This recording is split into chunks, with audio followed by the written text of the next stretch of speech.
అందరికీ నమస్తే అండి. సోషల్ మీడియా ఆహ్, టీనేజే కాదు, ఈవెన్ కొంచెం పెద్ద వయసుల వారిని కూడా సోషల్ మీడియా బాగా చెడగొడుతుంది. దాన్ని ఎంతవరకు వాడాలో మనం అంతే వాడాలి. మనం సోషల్ మీడియా నుంచి మంచిని తీసుకోవాలన్నా మంచిని తీసుకోవచ్చు, చెడుని తీసుకోవాలన్నా చెడుని తీసుకోవచ్చు.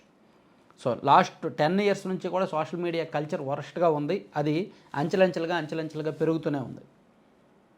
ఇన్‌స్టాగ్రామ్ లాంటి యాప్‌లు అయితే ఎటువైపు తీసుకెళ్తున్నాయో తెలియట్లా. ఇన్‌స్టాగ్రామ్‌లో రీల్స్ ఏంటి, అమ్మాయిలు అది ఇది. సో, ఇప్పుడు తాజాగా ఒక దారుణమైన ఘటన ఒకటి హైదరాబాద్‌లో జరిగింది. అది తలుచుకుంటేనే కళ్ళమ్మట నీళ్ళొచ్చే ఘటన అనమాట. ఓహ్! ఒక అమ్మాయి ఇన్‌స్టాగ్రామ్‌లో రీల్స్ చేస్తది. పేరు స్నేహ. 16 ఏళ్ల వయసు నుంచే రీల్స్ చేయడం అలవాటు. ఆ అమ్మాయి రీల్స్ చూసి సచిన్ అనే ఒక కుర్రాడు, వాడేదో కూలి పని చేసుకుంటాడంట. 10థ్ ఇంటరో చదివాడు. సో, వాడు కూడా హైదరాబాద్‌లోని కుషాయిగూడలో వాడుంటాడు. ఈ అమ్మాయి ఏమో కాప్రా ఏరియాలో ఉంటది.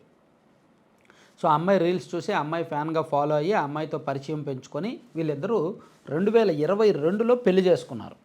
అంటే ఇన్‌స్టాగ్రామ్‌లో పరిచయం, ఆ రీల్స్ ద్వారా వచ్చిన పరిచయం ప్రేమగా మారి ఇద్దరు కలిసి జీవించాలని నిర్ణయించుకొని 2022లో పెళ్లి చేసుకున్నారు.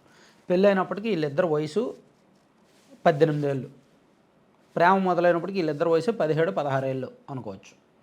సో, ఆ తర్వాత 2022లో పెళ్ళయ్యాక వాళ్ళకి ఒక 1½ ఇయర్‌కి అనుకుంటా ఒక బాబు పుట్టాడు. బాబు పుట్టిన తర్వాత ఈ కుర్రాడు సచిన్ అనే కుర్రాడేమో డెలివరీ బాయ్‌గా, ఫుడ్ డెలివరీ బాయ్‌గా జొమాటోలో పనిచేసేవాడు. స్విగ్గీలో అనుకుంటా పనిచేసేవాడు. బాబు పుట్టిన తర్వాత కొన్నాళ్ళకి ఎందుకో అతను మానేశాడు. మానేసి జులాయిగా తిరగడం, చెడు అలవాట్లకు బానిస అవ్వడం ప్రారంభించాడు.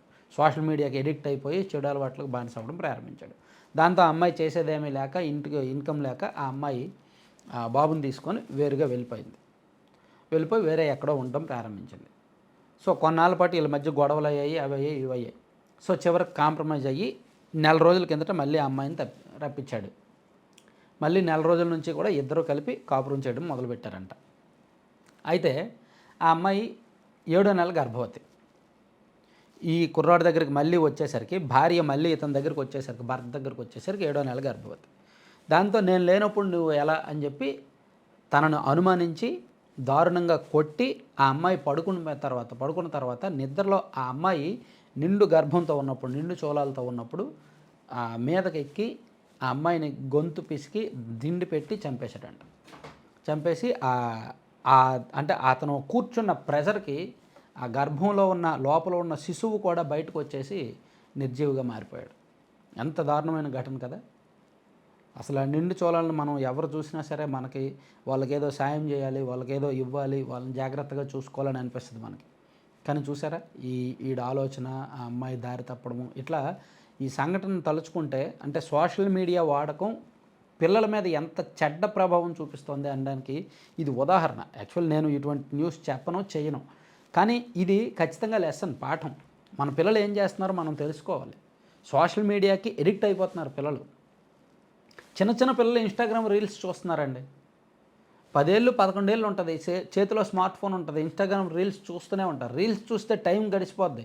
టైం అవుతూనే ఉంటుంది. ఏమీ తెలీదు. ఏముంది 1 మినిట్ వీడియో ఉంటుంది. రకరకాలు వస్తూనే ఉంటాయి. దానికి ఎడిక్ట్ అయిపోతారనమాట. చదువు ఉండదు, ఏమీ ఉండదు. ఆ వ్యామోహంలో పడిపోతున్నారు. దానికి తగ్గట్టు కొంచెం పెద్ద అయ్యేసరికి 16, 17 సంవత్సరాలు వచ్చేసరికి ఇంకా రకరకాల డ్రెస్సులు వేసుకొని వాళ్ళే రీల్స్ చేయడం ప్రారంభిస్తున్నారు.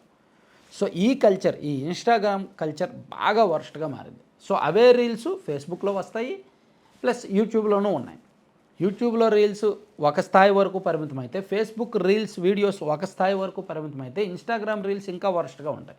దానికి మించి ఇంకేదో థ్రెడ్ అనేదో వచ్చింది, ఒక సోషల్ మీడియా యాప్. దానిలో ఇంకా వరస్ట్‌గా ఉంటదనమాట. పీక్స్ ఇంకా.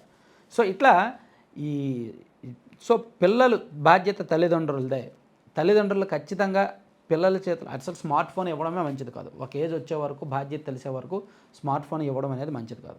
ఒకవేళ ఇచ్చినా సరే వాళ్ళు ఏం చేస్తున్నారు ఏంటనేది ఫుల్ మానిటర్ అనేది ఉండాలి, పర్యవేక్షణ అనేది ఉండాలి. లేకపోతే మాత్రం దారి తప్పుతారు. సో, దారి తప్పినా సరే ఇప్పుడు వీళ్ళు చూడండి, ప్రేమించి పెళ్లి చేసుకున్నాడు. పెళ్లి చేసుకున్న తర్వాత విడిపోయారు. విడిపోయిన తర్వాత మళ్ళీ కలిశారు. కలిసిన తర్వాత ఆ అమ్మాయి నిండు చూలాలుగా ఉన్నప్పుడు అంత దారుణానికి ఒడిగట్టాల్సిన అవసరం ఉందా? సో, ఈ ఆలోచన ఎట్లా వస్తుంది? ఇంత నేరం చేయాలి, ఇంత క్రైమ్ చేయాలనే ఆలోచన వాడికి ఎలా వచ్చి ఉంటుంది? ఈ ఘటన ఇన్వెస్టిగేట్ చేస్తున్న పోలీసులు దీన్ని ఎక్స్‌ప్లెయిన్ చేస్తున్నప్పుడు వాళ్ళే ఎమోషన్ అయ్యారు. వాళ్ళే కళ్ళమ్మట నీళ్ళు పెట్టుకున్నారంట.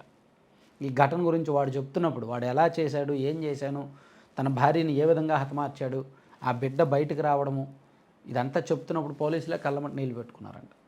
సో అంత దారుణం జరిగిందనమాట.